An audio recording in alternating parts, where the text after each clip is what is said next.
My parents ignored my wedding until my Porsche post went viral, then they remembered me, but what my husband and I did next made them regret forever. I'm April Thompson, and I'm 28 years old.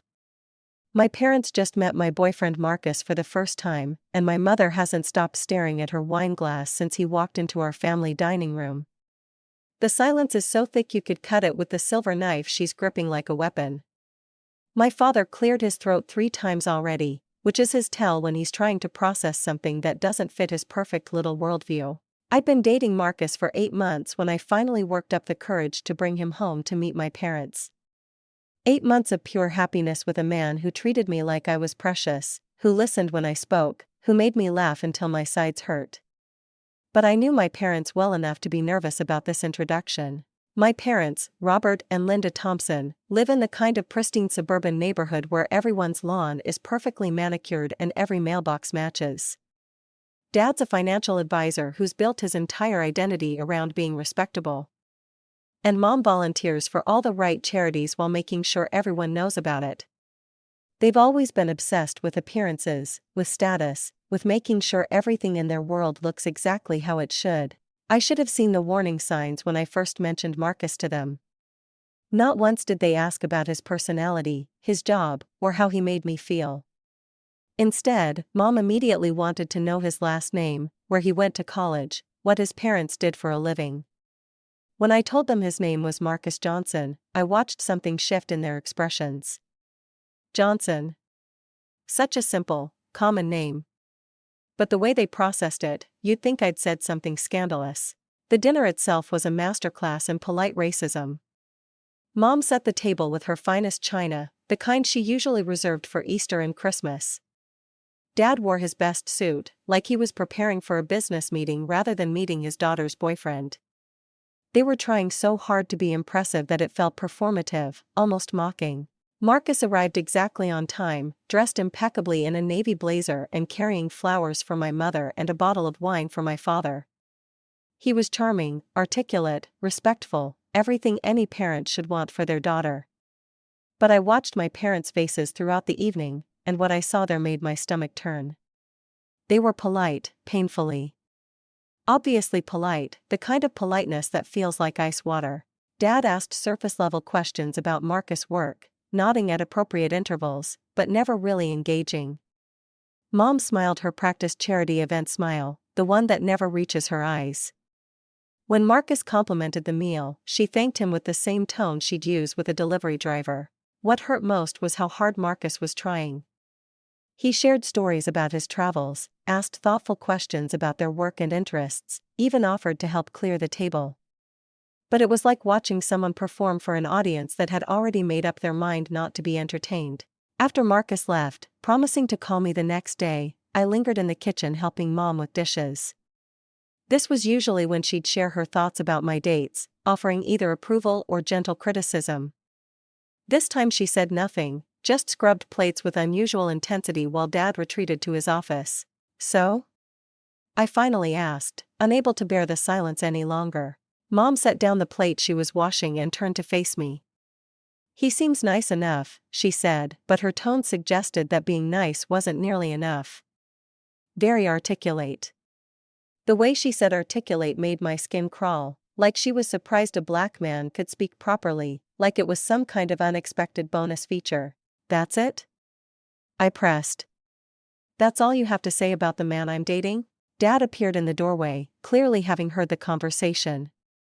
"April, sweetheart, we just want what's best for you.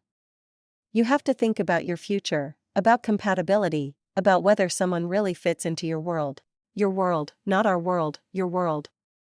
As if Marcus couldn't possibly belong in the same space as I occupied. I felt something cold settle in my chest.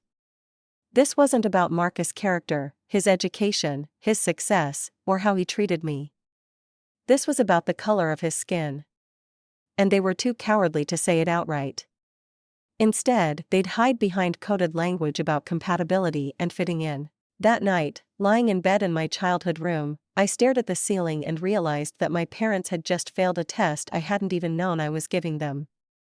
And the worst part, I think they knew they'd failed, too. But that was just the beginning of the nightmare that would tear our family apart forever.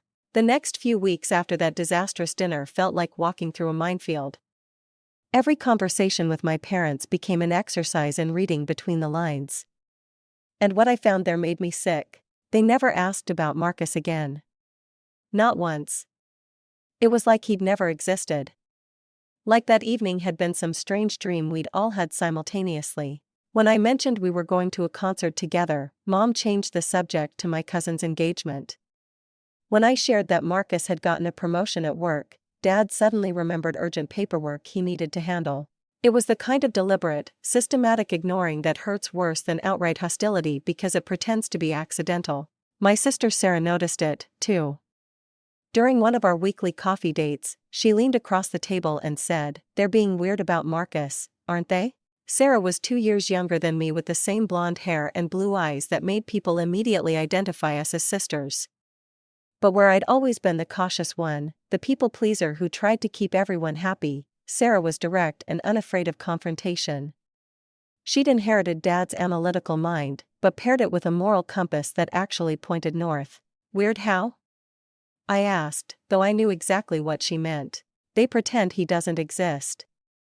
Last Sunday at dinner, you mentioned going to that new restaurant downtown and Mom immediately asked if you went alone. Like, who asks that? Obviously, you went with your boyfriend of 9 months. 9 months. Marcus and I had been together 9 months, and my parents acted like he was a phase I'd grow out of. They'd never once asked his opinion about anything. Never included him in family event planning, never even mentioned his name unless I brought him up first. But everything changed the day Marcus proposed. He'd planned it perfectly, a picnic in Millennium Park, complete with my favorite foods and a playlist of songs that meant something to us. When he got down on one knee, I cried so hard I could barely choke out the word yes. The ring was gorgeous, a vintage Art Deco setting that somehow perfectly captured my style without me ever describing it to him. I called my parents from the park, still high on euphoria and champagne. "Mom, Dad, I have amazing news. Marcus proposed. We're engaged." The silence on the other end lasted so long I checked my phone to make sure the call hadn't dropped. Finally, Dad's voice, "Well, that's sudden." Sudden. We'd been together 9 months. My cousin Jessica got engaged after 6 months and received champagne toasts and immediate party planning. But my engagement was sudden. "We're very happy for you, sweetheart," Mom added.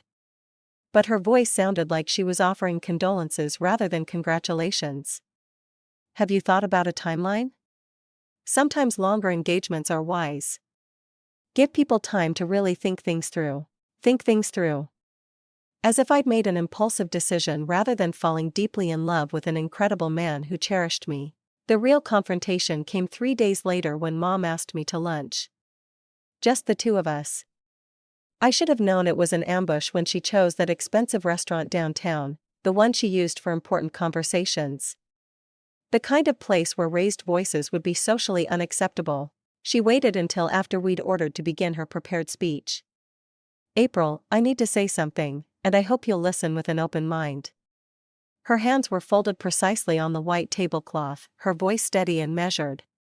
"Your father and I are concerned about this engagement.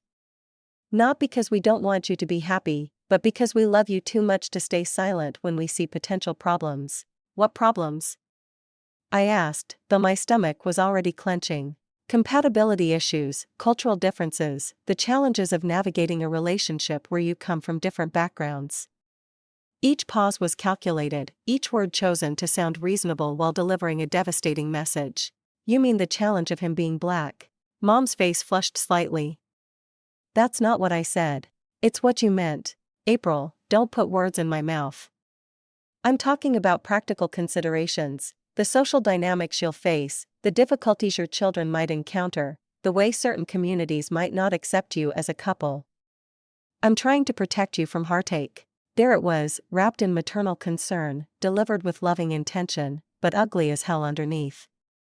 My mother was telling me that my relationship was a mistake because society might not approve.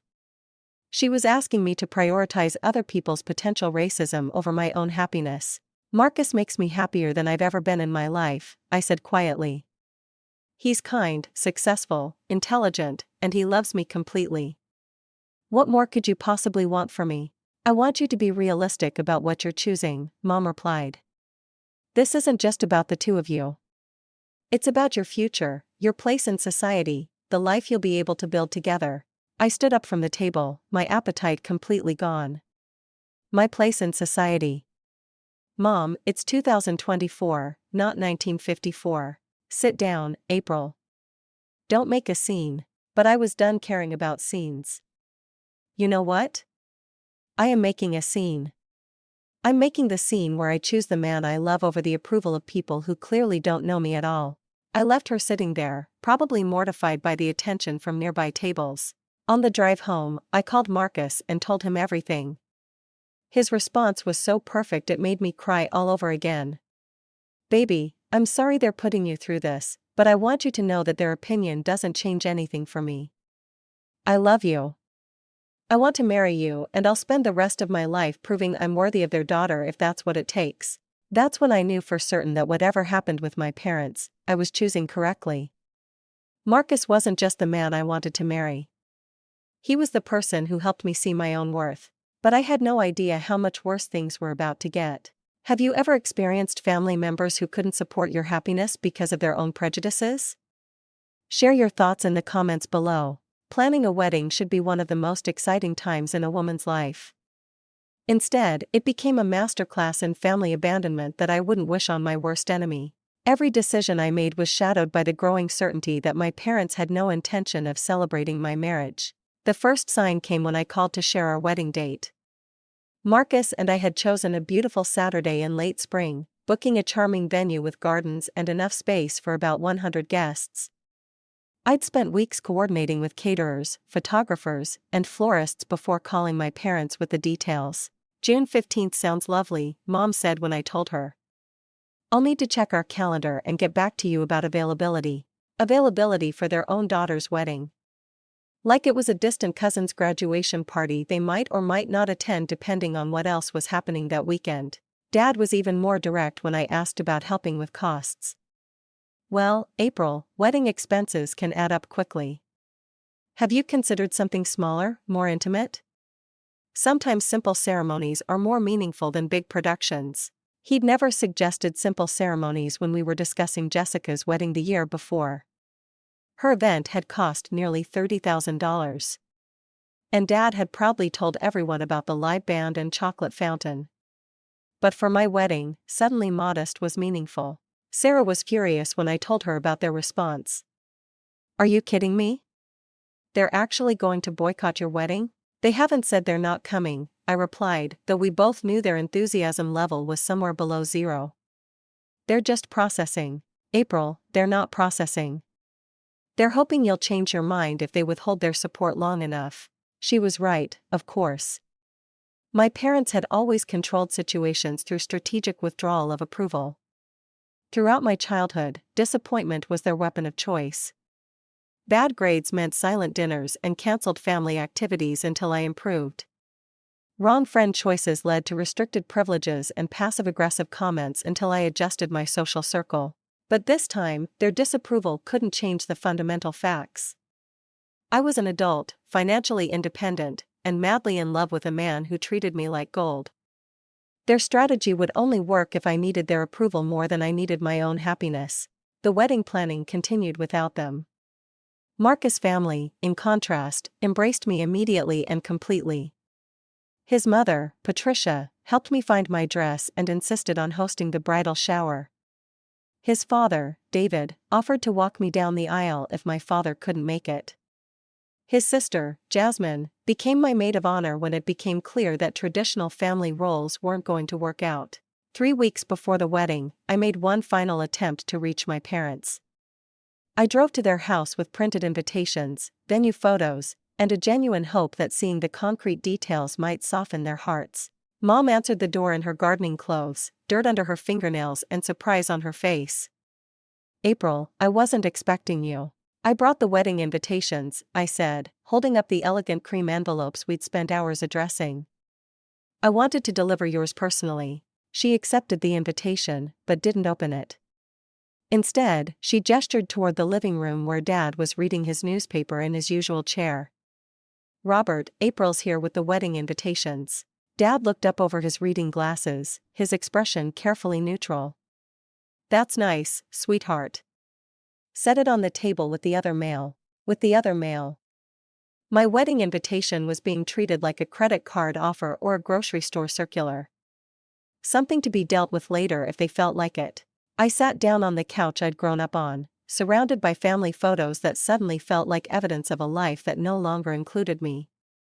I need to know if you're coming, I said directly. The caterer needs final numbers and I need to know whether to save seats for you. Mom sat down across from me, her hands folded in her lap. April, we've talked about our concerns regarding this marriage. You know how we feel. How you feel about what exactly? Marcus's character, his education, his family, his treatment of me? Because from where I'm sitting, you've never given him a chance to prove anything except that he's not white enough for your comfort. Dad set down his newspaper with deliberate precision. That's unfair and you know it. This has nothing to do with race and everything to do with practical compatibility. Then explain the practical incompatibilities. List them for me. Silence. Because there weren't any, and we all knew it. Marcus had a master's degree from Northwestern, ran his own successful business, owned his home, treated their daughter with respect and devotion, and had never been anything but polite and considerate in their presence. The only incompatibility was the one they refused to name. We want you to be happy, Mom finally said. But we also want you to be realistic about the challenges you'll face. The only challenge I'm facing right now is having parents who won't support their daughter's marriage to a wonderful man. I stood up to leave and Dad called after me. April, you know we love you, but sometimes love means being honest about difficult truths. I turned back to face him. You're right, Dad.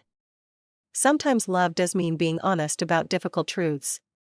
So here's mine. You're choosing racism over your daughter's happiness, and you're too cowardly to admit it. Walking out of that house felt like stepping off a cliff. But sometimes you have to jump to discover you can actually fly. 2 weeks later, Sarah called with the news I'd been dreading but expecting. They're not coming, she said without preamble. Mom called this morning to ask if I thought you'd be upset if they missed the ceremony. Upset, as if their absence would be a minor disappointment rather than a devastating rejection of the most important day of my life. Are you surprised? I asked, though my voice was steadier than I felt. No, Sarah said. But I'm disgusted. And I want you to know that I'll be there in the front row, cheering loudly enough for all three of us. That night, Marcus found me crying in our kitchen. Not the angry tears I'd expected, but something deeper. Grief for the parents I'd thought I had versus the ones who actually existed. We don't need them there to make it real, he said, holding me close. Our love doesn't require their permission or approval. He was right. But it still broke my heart that they were choosing hatred over love, prejudice over family, fear over joy. In 10 days, I'd be walking down the aisle without my father beside me, exchanging vows without my mother's tears of happiness. But I'd also be marrying the love of my life, surrounded by people who actually wanted us to succeed. Sometimes the family you choose matters more than the family you're born into. June 15th dawned bright and perfect. The kind of morning that makes you believe in fairy tales and happy endings. I woke up in the bridal suite at our venue, surrounded by flowers, champagne, and the excited chatter of my bridesmaids.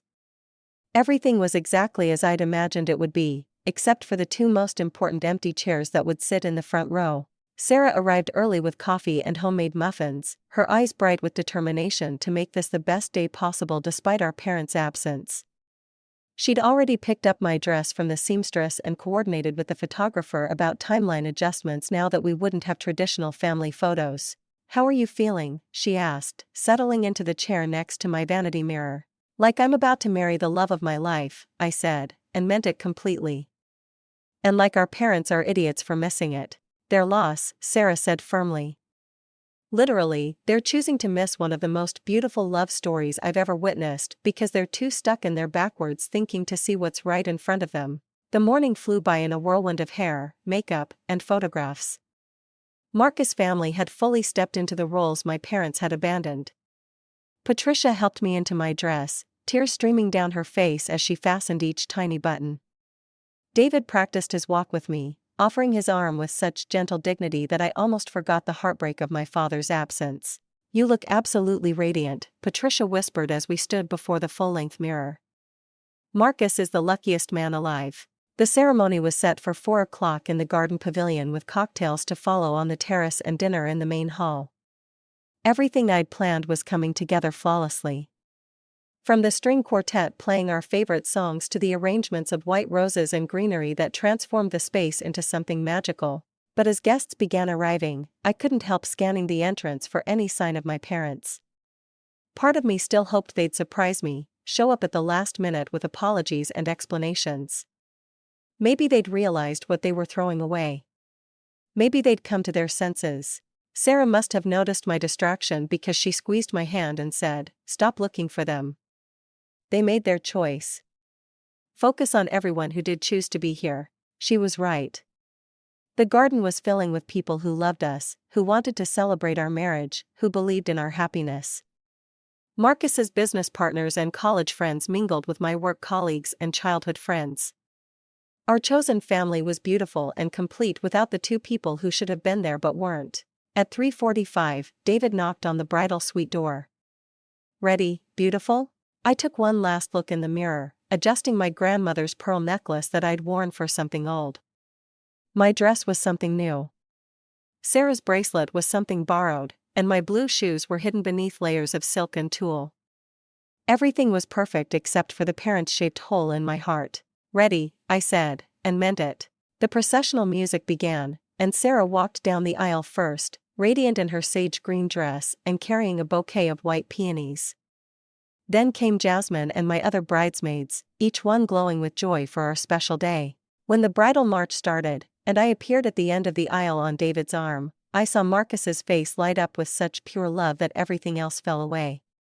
The empty chairs, the family drama, the months of heartache, none of it mattered compared to the man waiting for me at the altar. David kissed my cheek and placed my hand in Marcus, whispering, "Take care of our girl always." Marcus replied, his voice thick with emotion. The ceremony itself was everything I'd dreamed of. Our officiant spoke about love conquering all obstacles, about chosen family being just as powerful as blood family, about the courage it takes to build something beautiful in a world that doesn't always support it. When Marcus and I exchanged the vows we'd written ourselves, there wasn't a dry eye in the garden. "April," Marcus said, his hands holding mine steady. "You are my anchor, my adventure, my home. You've shown me that love isn't just a feeling, but a choice we make every day. I choose you today and every day for the rest of our lives, no matter what challenges we face or who tries to tear us apart." My own vows came from the deepest part of my heart. "Marcus, you've taught me that I deserve to be loved completely and unconditionally. You've shown me what it means to be someone's priority, not their compromise. I promise to stand by you, to fight for us, and to never let anyone make me feel ashamed of this incredible love we've built together." When the officiant pronounced us husband and wife, the garden erupted in cheers and applause. Marcus kissed me like we were the only two people in the world.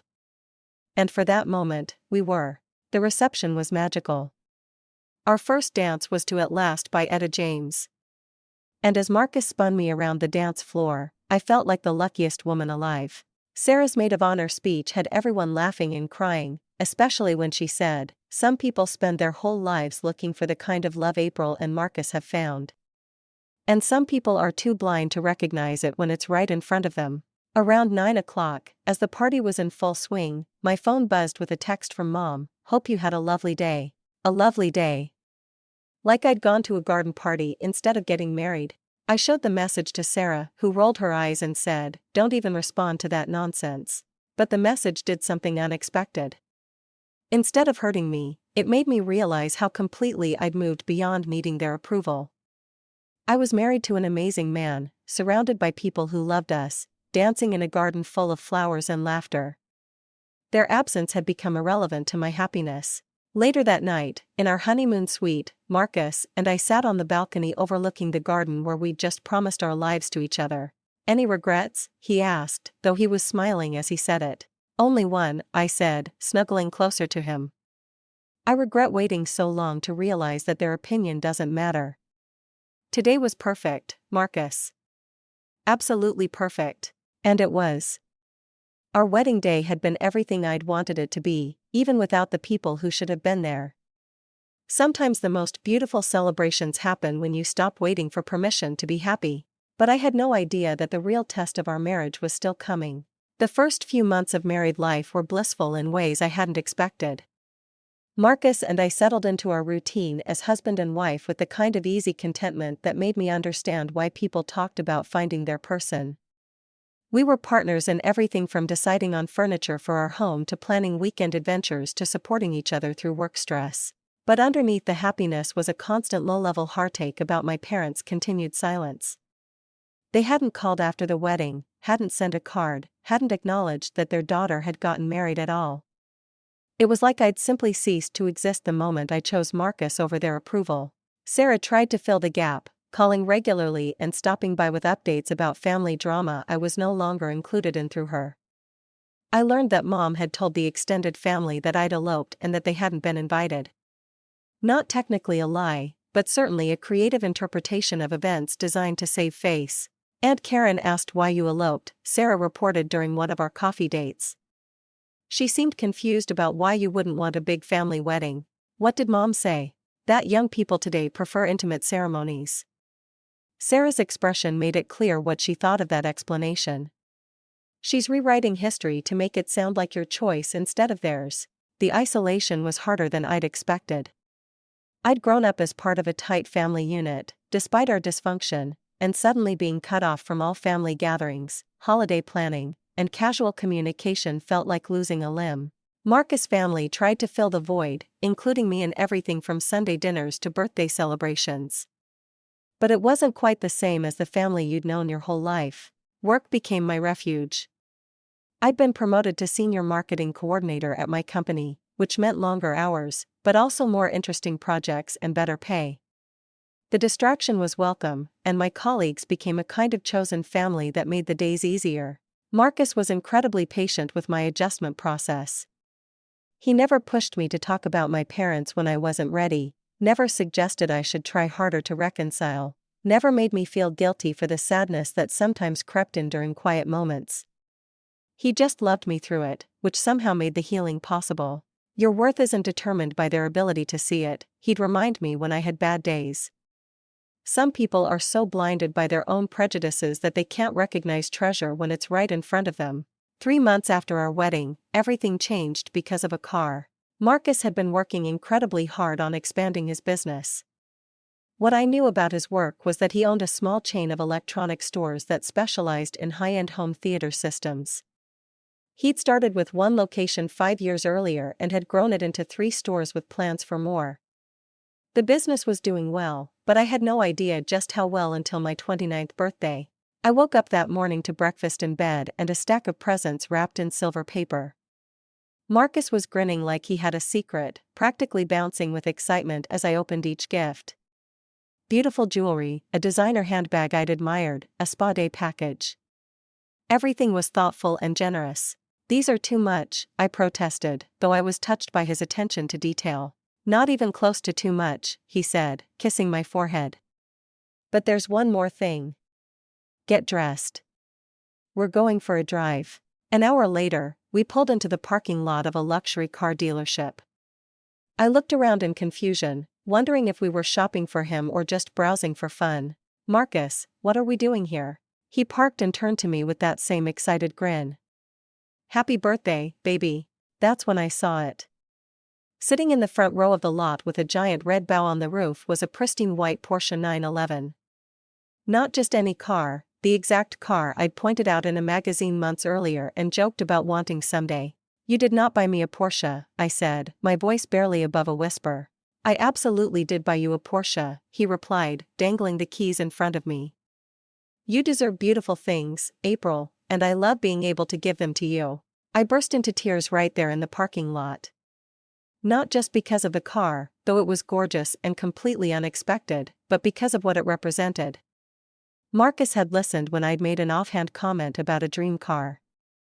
He'd remembered, planned, and made it happen because he wanted to see me happy. We spent the rest of the day driving through the countryside with the top down, music playing, both of us laughing at the sheer luxury of it all. I felt like a princess in a fairy tale, except this was real life and this was my husband making my dreams come true. That evening, still high on the excitement of the day, I posted a photo on Instagram. Just me leaning against the Porsche in our driveway with the caption, "Best birthday ever." Feeling so grateful for this amazing life and the incredible man who makes it all possible. Blessed. Hashtag shock your birthday, hashtag dream car. I tagged Marcus and added some car-related hashtags, then forgot about it as we headed inside for dinner. Social media posts were casual for me, just a way to share happy moments with friends and distant relatives who followed my account. I had no idea that single photo would destroy the fragile peace I'd built around my parents' absence and force a confrontation I wasn't prepared for. But sometimes the universe has a way of making sure unfinished business gets finished. Whether you're ready or not, what do you think will happen next? Drop your predictions in the comments below. My phone started ringing at 7:30 the next morning.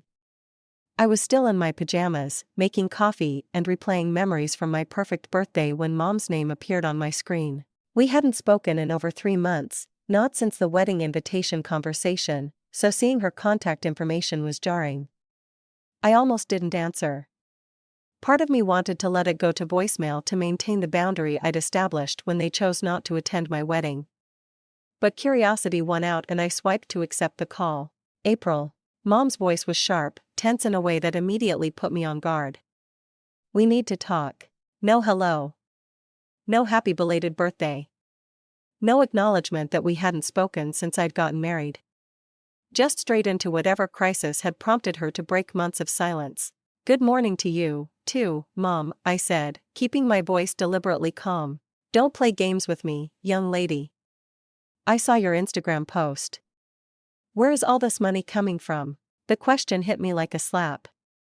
Not congratulations on the beautiful car. Not happiness that I was clearly thriving. Not curiosity about how my new marriage was going. Just immediate suspicion about money and a tone that suggested I owed her an explanation. "What money?" I asked, though I knew exactly what she meant. "The Porsche, April, the designer clothes in your other recent posts, the expensive restaurants you've been posting about. Where is Marcus getting this kind of money?" Her voice was getting higher, more accusatory with each word. I felt something cold settle in my stomach. This wasn't concern for my well-being or curiosity about my happiness. This was interrogation, suspicion, and something that sounded almost like accusation. "Marcus works hard and his business is successful," I said carefully. "Why are you asking?" "April, I need you to think about this logically. A few months ago, you were dating someone who owned a small electronics store. Now, suddenly, there are Porsches and expensive jewelry. People don't just become wealthy overnight unless something questionable is happening." Questionable. The word hung in the air like poison. My mother was suggesting that my husband was involved in something illegal. Not wondering about a promotion, an inheritance, or business success. Her first assumption was criminal activity. "Mom, you don't know anything about Marcus' business or finances because you've never bothered to ask. You met him once, wrote him off immediately, and then refused to attend our wedding. You don't get to call me now and make accusations." "I'm not making accusations. I'm expressing legitimate concerns. This kind of sudden wealth raises red flags. And I'm worried about what you've gotten yourself into." Red flags. Gotten myself into, like I was some naive child who'd been tricked by a criminal instead of a grown woman who'd married a successful businessman. "We're having a family meeting," Mom continued, her voice taking on the authoritative tone she'd used when I was in trouble as a child. "Tomorrow at 3 o'clock. You and Marcus need to be there so we can get to the bottom of this situation." A family meeting. They'd ignored my wedding, refused to acknowledge my marriage, and treated me like I died for 3 months. But now they wanted a family meeting because they'd seen evidence of prosperity they couldn't explain. "Actually, Mom, we won't be attending any family meetings. You forfeited the right to comment on my life choices when you chose not to be part of my life." April Thompson Johnson. This is bigger than whatever grudge you're holding about the wedding. If Marcus is involved in illegal activities, you could be in real danger. As your parents, we have a responsibility to protect you. Thompson Johnson. She'd used my full married name like it left a bad taste in her mouth. And there it was again, the assumption that Marcus must be involved in something illegal because a black man couldn't possibly earn an expensive car legitimately. The only danger I'm in is from racist parents who can't accept that their daughter married someone who doesn't fit their narrow worldview, I said, my voice shaking with anger. And for the record, it's April Johnson now. I took my husband's name. Don't you dare play the race card with me, young lady. This has nothing to do with race and everything to do with protecting our daughter from potential criminals. You know what, Mom? You're right. You should protect your daughter from criminals. You should start by looking in the mirror and examining your own moral crimes. I hung up before she could respond, my hands shaking with adrenaline and fury. Marcus found me in the kitchen 10 minutes later, still staring at my phone in disbelief. What's wrong? He asked immediately, wrapping his arms around me. I told him everything, the call, the accusations, the family meeting demand. I watched his face carefully, looking for hurt or anger. But what I saw was something sadder, resignation, like he'd been expecting this reaction all along. I'm sorry, he said quietly. I'm sorry they're putting you through this because of me. Don't you dare apologize, I said fiercely. You have nothing to be sorry for. They're the ones who should be apologizing for being bigoted, small-minded people who can't see what an incredible man their daughter married. That afternoon, my phone buzzed with a text from Dad, family meeting tomorrow, 3 p.m. This isn't optional. We need answers about the source of this sudden wealth. I screenshotted the message and showed it to Marcus. What do you want to do? He asked. I thought about it for a long moment. We could ignore them, continue with our happy life, pretend they didn't exist, just like they pretended we didn't exist. Or we could go to their meeting and finally end this charade once and for all. Let's go, I said finally. Let's go show them exactly who they've been dismissing all this time. Marcus raised an eyebrow. You sure about that? I looked at him, my brilliant, successful, generous husband, who'd been nothing but patient with my family's racism, and felt a surge of protective fury that surprised me with its intensity. I'm absolutely sure. It's time they learned who Marcus Johnson really is. I had no idea that our arrival at their house the next day would change everything forever. But sometimes the truth has a way of exploding myths in the most spectacular way possible. The stage was set for a confrontation that would finally force my parents to face the reality of their prejudices. And I was ready for war. April's story. Chapters 7-12. The next day at 2:45, Marcus and I pulled into my parents' driveway in the white Porsche that had caused all this drama. I'd chosen my outfit carefully, a designer dress Marcus had bought me for our anniversary, paired with the diamond earrings he'd given me for my birthday. If they wanted to see wealth, I'd show them wealth. You ready for this? Marcus asked, adjusting his suit jacket. He looked every inch the successful businessman he was, confident and composed despite knowing he was walking into hostile territory. I've been ready for this conversation my entire life, I replied, checking my lipstick in the visor mirror. They want to know where the money comes from. Today they find out. What do you think will happen next? Drop your predictions in the comments and don't forget to subscribe for more family drama that'll keep you on the edge of your seat. We walked up the familiar path to the front door, our footsteps echoing on the brick walkway I'd skipped along as a child.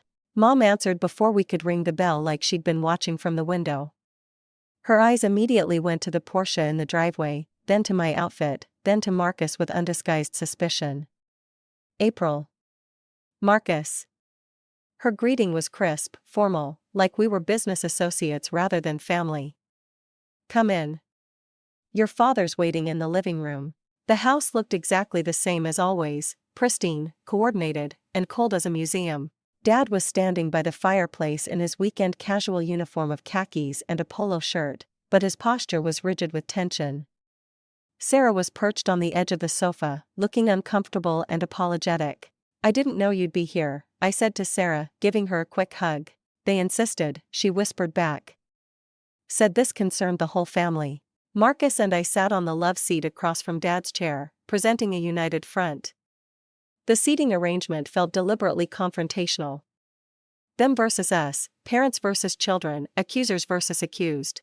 Dad cleared his throat and launched into what was obviously a prepared speech. April, We asked you here today because we're concerned about recent developments in your life. The expensive car, the luxury items, the lifestyle changes we've observed through social media. Social media.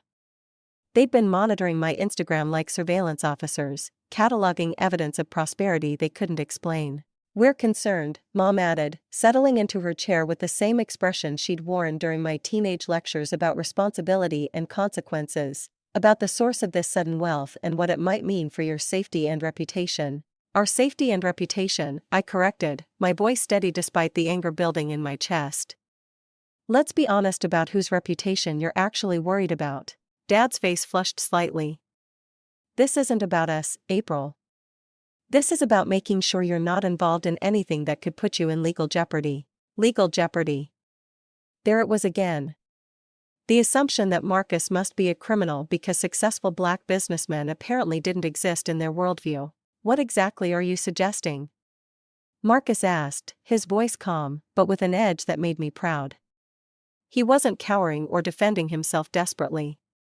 He was asking them to voice their accusations directly. Mom and Dad exchanged a look. We're not suggesting anything specific, Mom said carefully. We're asking for transparency about your business operations and income sources. My business operations, Marcus repeated, leaning back slightly. You want to know about my business operations? It's not unreasonable, Dad said, his financial advisor persona coming out. Young men don't typically have the kind of disposable income that allows for Porsche purchases unless there's something unusual about their revenue streams. Revenue streams. He was talking about my husband like a suspicious investment opportunity rather than their daughter's spouse. You're right, Marcus said, and I shot him a surprised look.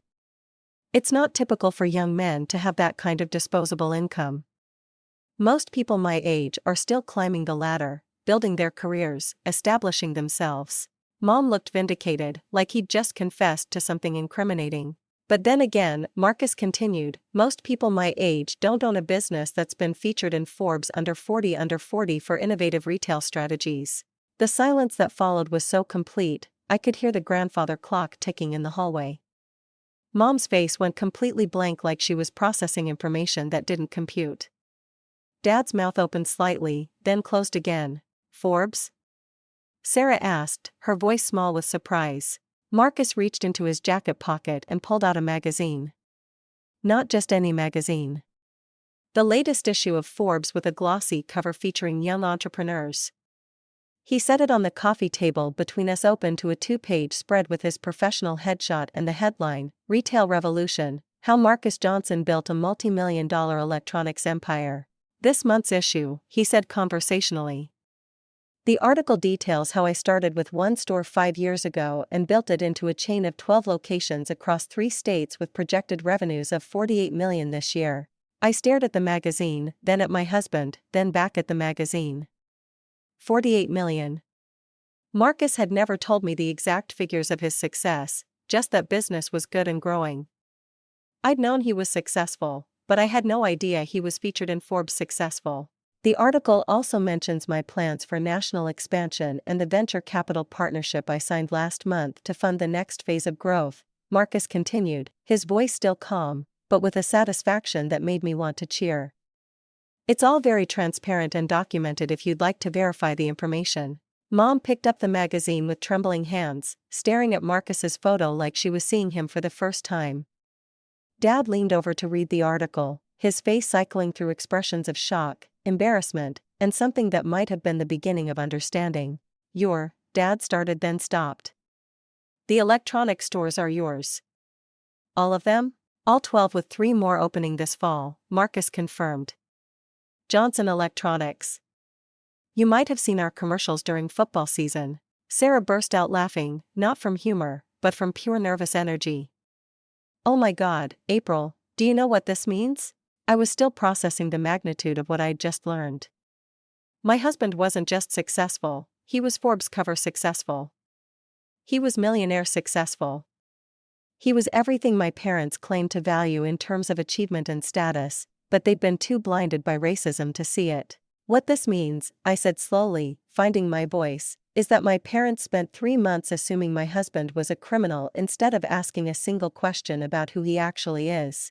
The accusation hung in the air like smoke because that's exactly what had happened, and we all knew it. Mom set down the magazine carefully like it might explode. "We didn't know," she said weakly. "You didn't want to know," I corrected. "You met him once, decided he wasn't good enough for your daughter, and never bothered to find out anything real about him. Not his education, not his career, not his character, nothing." Dad was still staring at the Forbes article like it was written in a foreign language. "April, we never meant to suggest." "Yes, you did," I interrupted. "You absolutely meant to suggest that Marcus was involved in something illegal. You called me yesterday morning convinced my husband was a criminal because you can't imagine a black man earning success legitimately." The words landed like physical blows. Mom flinched visibly and Dad's face went white then red. Sarah was watching the scene unfold with a mixture of horror and fascination. "That's not fair," Mom protested. "We were concerned about sudden changes." "Were you concerned about sudden changes when Jessica's fiancé showed up with a BMW last year? Did you demand a family meeting to investigate his revenue streams?" Silence. Because of course they hadn't. Jessica's fiancé was white, so his success was automatically legitimate in their minds. Marcus stood up, straightening his jacket. "I think we've accomplished what we came here to do," he said quietly. "April, are you ready to go?" I looked around the living room where I'd grown up. At the parents who'd raised me but apparently didn't know me at all. At the sister who looked ashamed and angry and sad all at once. "More than ready," I said, standing to join my husband.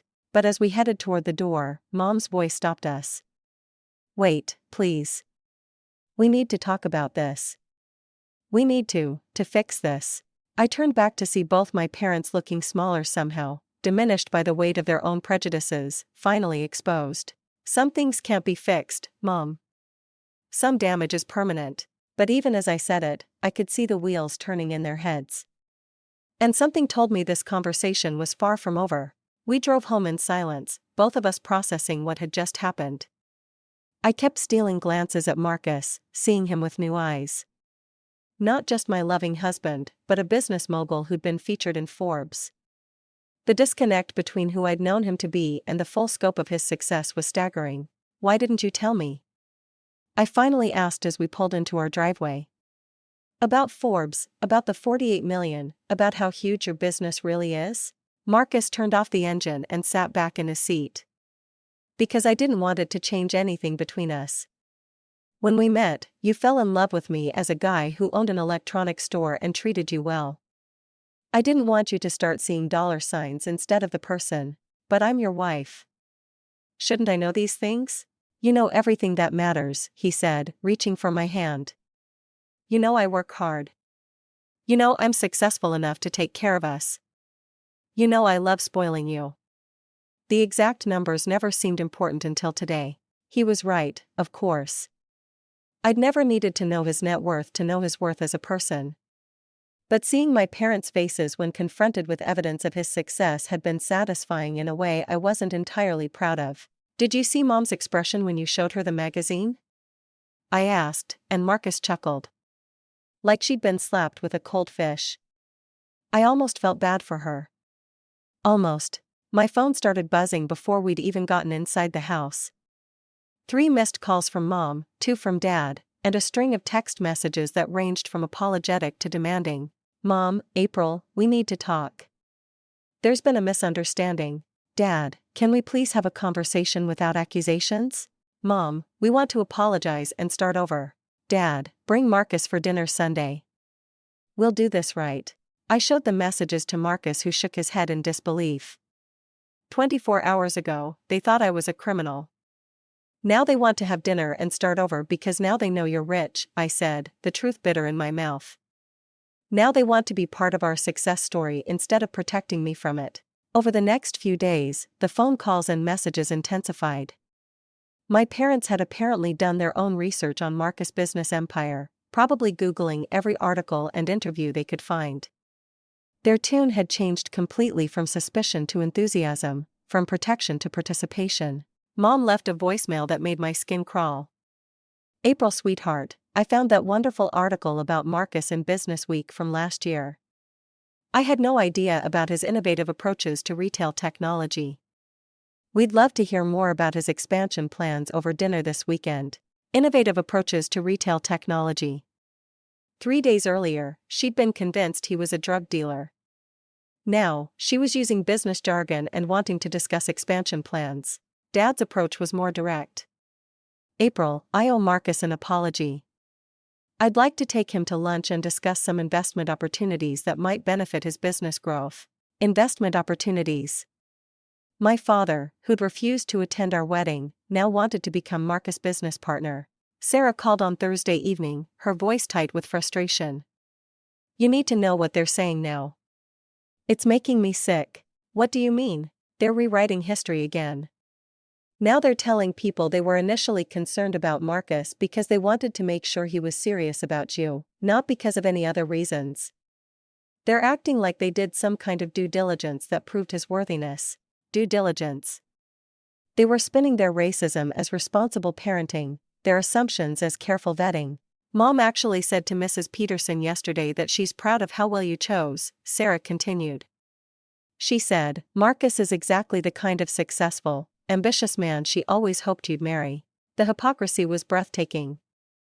They'd gone from boycotting our wedding to being proud of my choice. All because a magazine had validated what they'd been too prejudiced to see for themselves. There's more, Sarah said, her voice dropping. They want to throw you guys a belated wedding reception. Mom's already talking about guest lists and venues. She wants to properly celebrate your marriage now that they understand the situation better. A belated wedding reception for the marriage they'd refused to attend because they disapproved of my husband. Now that they knew he was wealthy, suddenly our love story was worth celebrating. Are you going to let them? Sarah asked. I looked across the room at Marcus, who was reading on the couch, completely unaware of the conversation that was about to change everything. He looked peaceful, content, settled in the life we'd built together without my parents' approval or involvement. I don't know, I said honestly. Part of me wants to tell them to go to hell, but part of me wonders if this is the chance to finally have the family relationship I always wanted. April, Sarah said gently, they're not apologizing because they realized they were wrong about Marcus as a person. They're apologizing because they realized they were wrong about his bank account. That's not the same thing. She was absolutely right. Their sudden change of heart wasn't about recognizing Marcus' character, intelligence, or how well he treated me. It was about recognizing his financial success and wanting access to it. That night, Marcus and I talked until almost midnight about what to do. He was characteristically generous in his assessment of my parents' turnaround. Maybe this is their way of trying to make amends, he suggested. Maybe they genuinely realize they made a mistake and want to fix it. Or maybe they see dollar signs and want to be included in our success now that they know it exists, I countered. Does their motivation matter if the result is better? Marcus asked. If they treat us with respect going forward, does it matter whether it's because they've grown as people or because they've learned I'm wealthy? It was a fair question, but something about accepting their sudden reversal felt like betraying the months of pain they'd caused us. It felt like allowing them to rewrite history without acknowledging the damage they'd done. Let's test it, I said finally. Let's see how sincere this transformation really is. Marcus raised an eyebrow. What did you have in mind? I was about to find out just how deep my parents' newfound acceptance really went and whether their apologies would survive learning some uncomfortable truths about their own behavior. But first, I needed to know exactly what they'd been saying about us behind our backs during those months of silence. Sunday dinner at my parents' house felt like stepping into an alternate universe. The same dining room where Marcus had been received with icy politeness 6 months earlier was now decorated with fresh flowers and set with Mom's finest china. Dad had even opened a bottle of wine that I knew he'd been saving for special occasions. Marcus, welcome, Dad said, extending his hand with the kind of warm smile I hadn't seen him give my husband before. I'm so glad you could join us. Thank you for having us, Marcus replied diplomatically, though I could see the weariness in his eyes. He wasn't buying the sudden personality change any more than I was. Mom had outdone herself with the meal, roast beef with all the traditional sides, plus Marcus' favorite dessert that she'd somehow remembered from our disastrous first dinner. Everything was designed to impress, to show that she'd been paying attention after all. Marcus, I have to tell you how impressed we are with what you've built, Mom said as she carved the roast. 12 stores and plans for national expansion. It's truly remarkable for someone so young. Someone so young. Not someone so talented or hardworking or innovative. Young, like his success was surprising given his age rather than his race. I've been lucky, Marcus said modestly. Right place, right time, good team. Nonsense, Dad interjected. I've been reading about your business model, the integration of online and brick-and-mortar retail, the customer experience focus, the employee ownership program. That's not luck, that's vision. I watched this performance with a mixture of amazement and disgust. Dad was using the same enthusiastic tone he'd used when describing Marcus' business that he typically reserved for discussing stock market gains or golf scores. Everything was about metrics and achievements now. Nothing about character or how Marcus treated his daughter. We owe you both an apology, Mom said suddenly, setting down her fork and looking directly at us. We handled your relationship poorly from the beginning. We let our concerns cloud our judgment about who Marcus really is. Concerns. Still not calling it what it was. We're just protective of April, Dad added. Maybe overly so. When we see our daughter with someone new, we want to make sure they're worthy of her. Worthy. Based on what criteria? Because Marcus had been worthy from day one, but they'd been too blinded by prejudice to see it. What exactly were your concerns? I asked, my voice carefully neutral. Because I think it's important to be specific about what we're apologizing for. My parents exchanged one of their meaningful looks. Well, Mom said carefully, we didn't know about Marcus' professional success at first. We just saw someone who seemed different from the men you dated before. Different. Another coded word. Different how? I pressed. You know, Dad said, clearly uncomfortable with the direction of the conversation. Different background, different experiences. We worried about compatibility. Marcus set down his wine glass and leaned forward slightly. Mr. Thompson, I'd like to understand what made you think we were incompatible because from my perspective, April and I have built a very compatible life together. The question hung in the air like a challenge. Mom and Dad both looked like they'd rather be anywhere else in the world. It wasn't personal, Mom said finally. We just know that relationships can be challenging when people come from very different worlds. What different worlds? I asked. Marcus grew up in Illinois just like me. He went to Northwestern, which is a better school than where I went. He's successful, kind, educated, and treats me like a princess. What world is he from that's so different from mine? Silence. Because the only world they saw him as coming from was a black world, which in their minds was automatically incompatible with their white suburban daughter.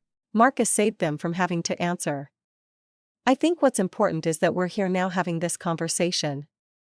People can change their minds when they get new information. Ever the diplomat, giving them an out they didn't deserve. But I wasn't feeling diplomatic. But what if you hadn't been featured in Forbes? I asked. What if your business was smaller or you worked for someone else?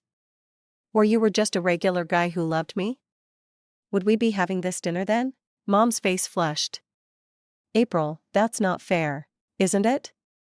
Because I'm pretty sure that if Marcus owned one electronic store instead of 12, we'd still be getting the silent treatment. Your acceptance seems pretty directly correlated to his net worth. Dad cleared his throat. Success indicates character traits we value. Ambition, intelligence, determination. Marcus had those traits 6 months ago, too. The only thing that's changed is your knowledge of his bank account. The dinner continued with increasingly strained conversation. My parents kept trying to steer things toward business topics, asking Marcus about expansion plans and market strategies. They were treating him like a celebrity now instead of their daughter's husband, which somehow felt almost as dehumanizing as their previous dismissal. After dinner, while Mom showed Marcus her garden, Dad pulled me aside in the kitchen. I know you're angry, he said quietly. And maybe you have a right to be, but can't you just be happy that we're trying to make things right? Are you though making things right?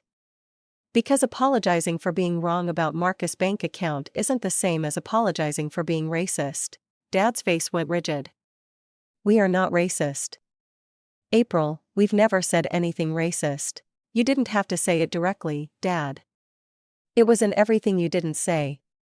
Every assumption you made, every coded word you used. You met a black man and immediately assumed he wasn't good enough for your daughter. That's not what happened. Then explain to me what did happen. Explain why you were so concerned about compatibility with someone you'd met once. Explain why your first assumption about his success was criminal activity. Explain it without mentioning race. He couldn't, of course, because race was the only explanation that made sense of their behavior. As we drove home that evening, Marcus was quiet for a long time. Finally, he said, "They're trying. Are they though? Or are they just trying to position themselves to benefit from your success?" "Maybe both," he said. "Maybe that's the best we can hope for right now." I wanted to believe that was enough.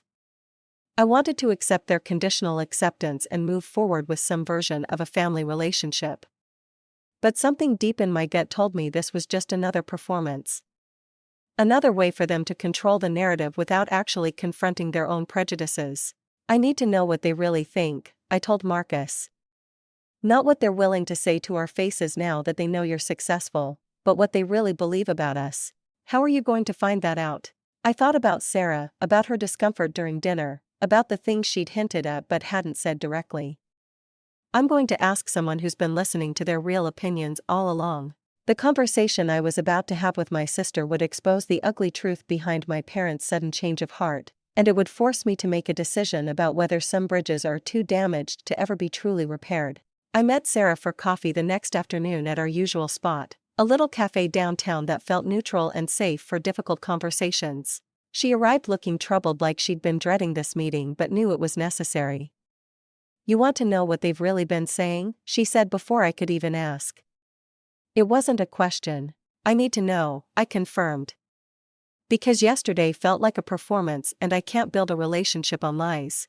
Sarah stirred her latte slowly, clearly choosing her words carefully. "April, you're not going to like what I have to tell you. I figured, but I need to hear it anyway." She took a deep breath and began. "The night after your wedding, when you and Marcus were on your honeymoon, Mom called me crying, not because she felt bad about missing your wedding, but because she was angry that you'd gone through with it." My stomach clenched, but I nodded for her to continue. She said, and I quote, "I can't believe April threw her life away for that man." "When I pointed out that you looked incredibly happy," she said, "happiness fades, but this decision will follow her forever." The words hit like physical blows. While I'd been dancing at my reception, celebrating the best day of my life, my mother had been mourning it like a funeral. "Dad wasn't much better," Sarah continued. "He kept talking about how you'd limited your options and how these relationships never last anyway." When I asked what he meant by these relationships, he said, "Interracial couples have too many obstacles to overcome." They said all this to you, to me, to Aunt Karen, to anyone who would listen. They positioned themselves as the concerned parents whose daughter had made a regrettable choice they couldn't support. Sarah's voice was tight with anger. "They told people they tried to talk sense into you, but that you were too stubborn to listen." I felt sick. While I'd been building a beautiful marriage, they'd been systematically destroying my reputation with the extended family, painting me as a foolish girl who'd made a mistake they'd tried to prevent. "There's more," Sarah said reluctantly. "When you posted about your promotion at work, Mom said it was probably affirmative action helping you because of your husband. When you posted photos from your anniversary dinner, she said Marcus was just showing off, trying to prove something." Every happy moment I'd shared, every milestone I'd celebrated had been twisted into something negative in their minds.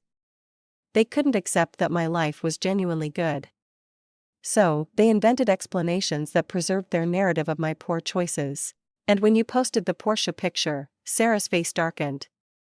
"That's when it got really ugly. Dad immediately said no legitimate business could afford that kind of expense for personal use. Mom said you were either being foolish with money or Marcus was involved in something illegal." "What did you say?" "I told them they were being ridiculous and racist.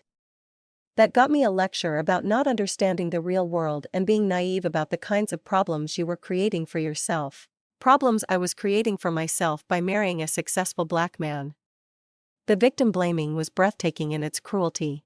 "But Sarah, what are they saying now?"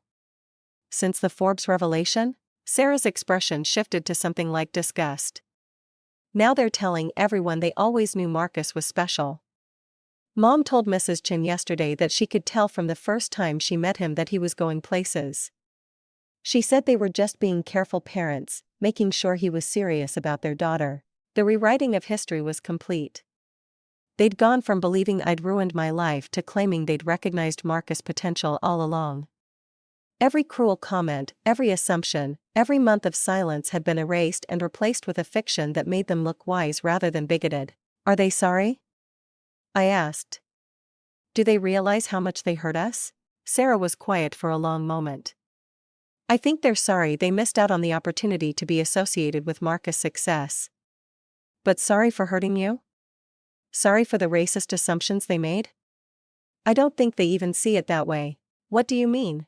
I mean, they think they were justified in being cautious, and now they've been proven wrong about Marcus' financial status, but not about their methods. They think they did due diligence as parents and just got incomplete information.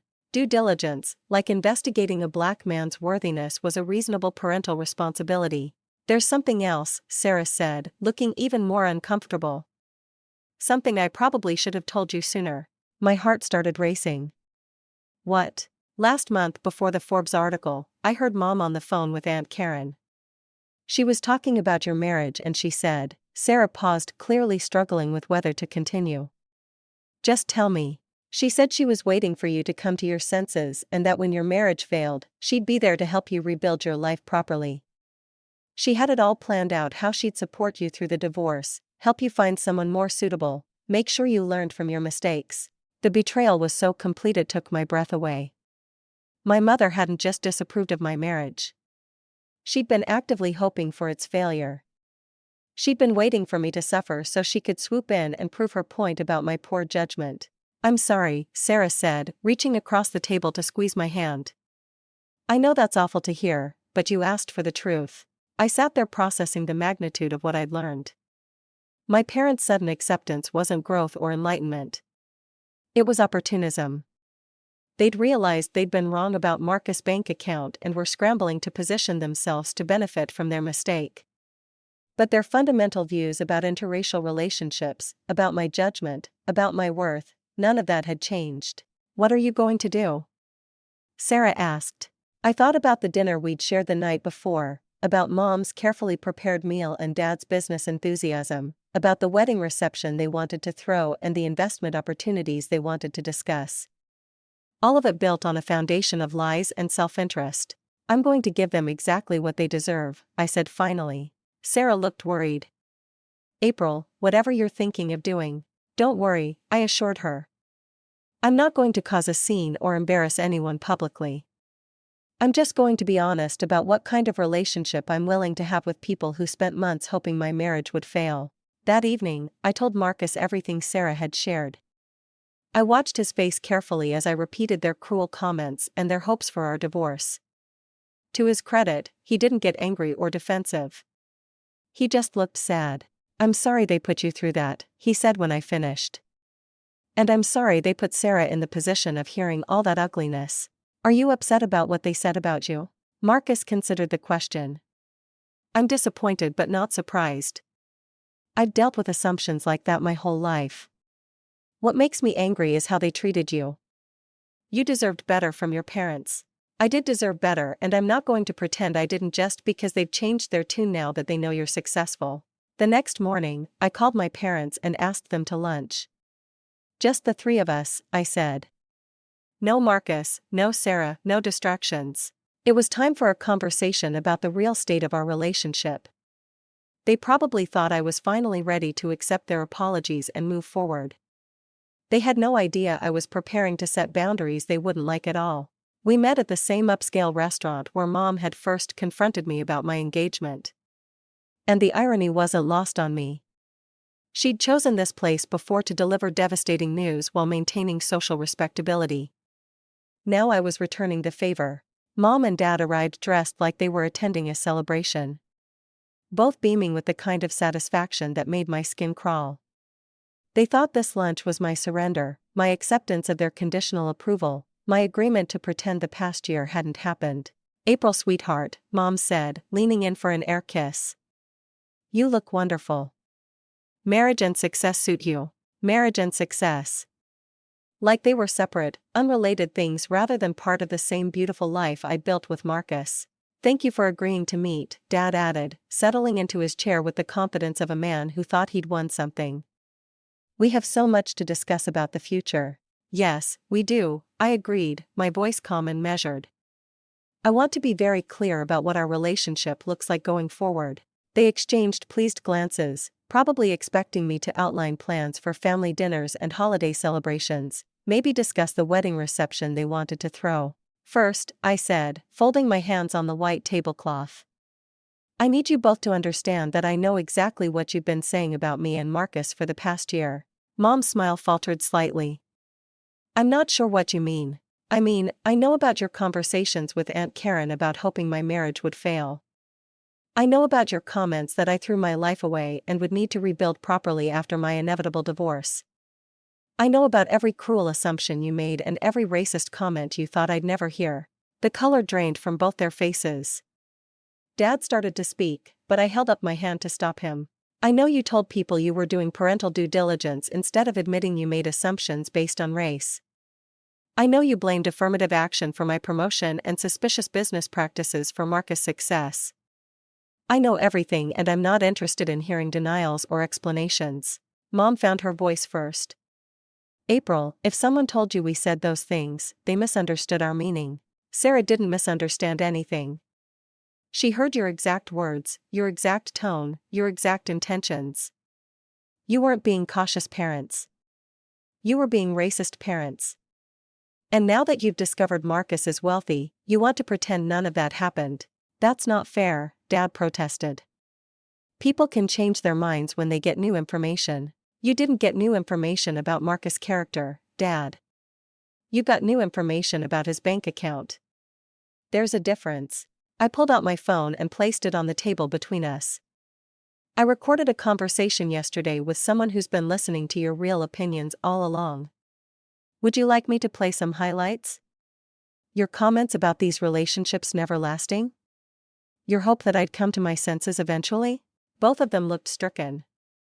Mom's hands were trembling slightly as she reached for her water glass. Here's what's going to happen, I continued. You're going to acknowledge that your behavior toward me and Marcus was rooted in racism, not parental concern.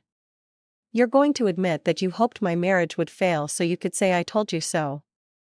And you're going to understand that your sudden change of heart isn't forgiveness worthy because it's based on dollar signs, not growth. April, please. Mom whispered. We love you. We want to be part of your life. No, you want to be part of Marcus' success. You want to be associated with his achievements now that you know about them. You want to throw us a reception so you can show off to your friends. You want investment opportunities and business connections and social status. That's not true, Dad said. But his voice lacked conviction. Isn't it? Because where was this love when I needed support during wedding planning? Where was this family pride when I was building a life with an incredible man you never bothered to know? Where were these values when I was happy but not rich enough for your approval? I stood up, placing my napkin on the table with deliberate calm. I'm not interested in a relationship based on Marcus' net worth. I'm not interested in pretending your racism was reasonable caution. And I'm definitely not interested in giving you access to the success you tried to protect me from. What are you saying? Mom asked, tears starting to form in her eyes. I'm saying that some bridges can't be rebuilt, especially when they were burned by choice rather than accident. You chose to miss my wedding. You chose to hope for my divorce. You chose to see my husband as a threat rather than a blessing. Those weren't mistakes. They were decisions that showed me exactly who you are. I picked up my purse and coat, preparing to leave them sitting in the restaurant just as Mom had left me sitting there during our engagement confrontation. Sarah will always be welcome in our lives because she stood by us when it mattered, I said. But you too lost the privilege of being part of our story when you decided to write us out of yours. April, wait. Dad called as I turned to go. We can work this out. We can do better. You had 12 months to do better, I replied without turning around. You chose not to. Now it's too late. I walked out of the restaurant with my head high and my conscience clear. Behind me, I left two people finally understanding that actions have consequences and that some damage can't be undone with belated apologies. In the parking lot, I called Marcus. "It's done," I said when he answered. I told them exactly what kind of relationship we can have going forward, which is none.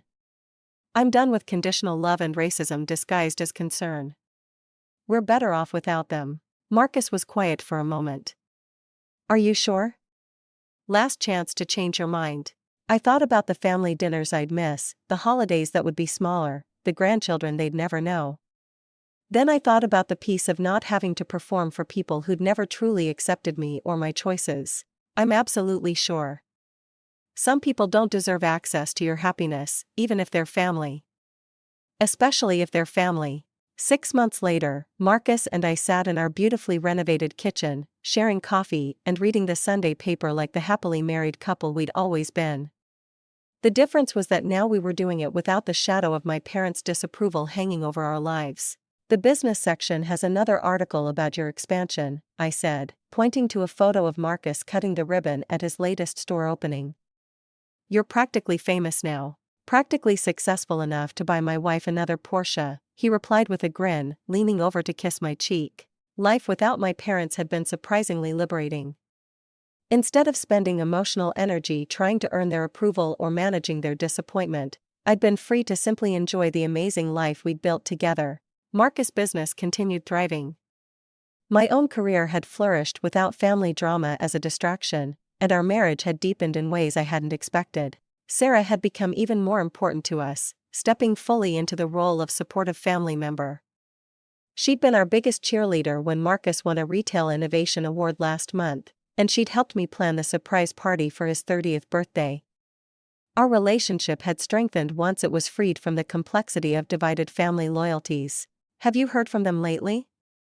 Marcus asked, reading my mind, as he often did. "Mom texted yesterday," I said, showing him my phone. "Happy anniversary. Hope you're both well." The message was typical of their recent attempts at contact, superficially friendly, but devoid of any real acknowledgement of what had happened between us. They'd been sending birthday cards and holiday greetings for months, acting like we were estranged due to a simple misunderstanding rather than their systematic racism. "Are you going to respond?" "I already did," I said, pulling up my reply. "Thank you." 2 words, polite, but not encouraging. I'd decided that complete silence felt too harsh, but I wasn't going to pretend we had a relationship beyond basic courtesy. "Sarah says they ask about us constantly," I continued. "Apparently, Mom has been telling people that we're going through a difficult phase, but that she's confident we'll work things out eventually. Still rewriting history always. They can't accept that this is permanent, that some consequences last forever." Marcus reached across the table to take my hand. "Any regrets?" I thought about the question seriously. Did I regret losing my parents? Yes, in the sense that I grieved for the parents I'd wanted them to be versus the ones they actually were. Did I regret standing up for myself and my marriage? Not for a single second. "None," I said firmly. "Every day I'm grateful that I chose us over them. Every day I'm proud that I didn't accept conditional love. Even when you see other families together, other daughters with their mothers? Especially then, because I know what real love looks like now. I know what it feels like to be chosen and cherished and supported unconditionally. Why would I settle for less from anyone, including family?" The doorbell rang, interrupting our conversation. Through the window, I could see a delivery truck in our driveway. Marcus went to answer the door while I cleared our breakfast dishes. "April," he called from the hallway. "You need to see this." I found him holding an enormous arrangement of white roses and peonies, the same flowers from our wedding. The card attached was written in Mom's careful handwriting, "Thinking of you both on your anniversary. Love always, Mom and Dad." I stared at the arrangement for a long moment, processing the emotions it triggered. The flowers were beautiful, obviously expensive, and completely meaningless, coming from people who'd missed the wedding they were supposedly commemorating. "What do you want to do with them?" Marcus asked gently. I took the card and read it again. "Love always." From people who'd withdrawn their love the moment I made a choice they disapproved of. From people who'd spent a year hoping my marriage would fail so they could be proven right about their prejudices. Take them to the neighbors, I decided. Mrs. Peterson mentioned that her husband's in the hospital. She could probably use some flowers. Marcus smiled and kissed my forehead. I love you, Mrs. Johnson. I love you, too, Mr. Johnson. As he carried the flowers next door, I watched through the window and felt a deep sense of contentment settle over me. This was what happiness looked like, a Sunday morning with my husband, plans for the week ahead, and the absolute certainty that I was exactly where I belonged. My phone buzzed with a text from Sarah, saw the Forbes article about Marcus' new expansion plans. You guys are going to take over the world. Dinner this week to celebrate? I typed back quickly. Absolutely. Tuesday work for you? Marcus wants to try that new place downtown. This was family, people who celebrated our successes, supported our dreams, and loved us not despite our choices, but because of them. People who showed up when it mattered and stayed loyal when it was difficult. 20 minutes later, Marcus returned from delivering the flowers. Mrs. Peterson was thrilled, he reported. She said they're the most beautiful flowers she's ever received. Good. They'll bring someone joy instead of obligation. That afternoon, we drove to the lake for a picnic, the same lake where Marcus had proposed 2 years earlier. As we sat on our blanket watching boats drift across the water, I thought about the journey that had brought us to this moment of peace. Do you think they'll ever understand what they lost? I asked. Marcus considered the question while unwrapping sandwiches. Maybe someday, but by then it won't matter because we'll have built something so beautiful without them that their approval will be irrelevant. He was right. We were building something beautiful, a marriage based on mutual respect, a business empire that reflected Marcus' vision and values, and a chosen family that supported us unconditionally. We were creating the life we wanted without waiting for permission from people who'd never really known us anyway. If this story resonated with you, make sure to like and subscribe for more real-life dramas about choosing yourself over other people's limitations. Because sometimes the most loving thing you can do is refuse to accept anything less than you deserve. As the sun set over the lake, painting the sky in shades of gold and pink, I leaned against my husband's shoulder and felt profoundly grateful for every choice that had led us here, including the hardest choice of all, walking away from family members who couldn't love us the way we deserved to be loved. Some stories end with reconciliation and forgiveness. But sometimes the most powerful ending is the one where you simply stop waiting for people to change and start living fully in the love you've already found. And that I realized was exactly the ending our story deserved.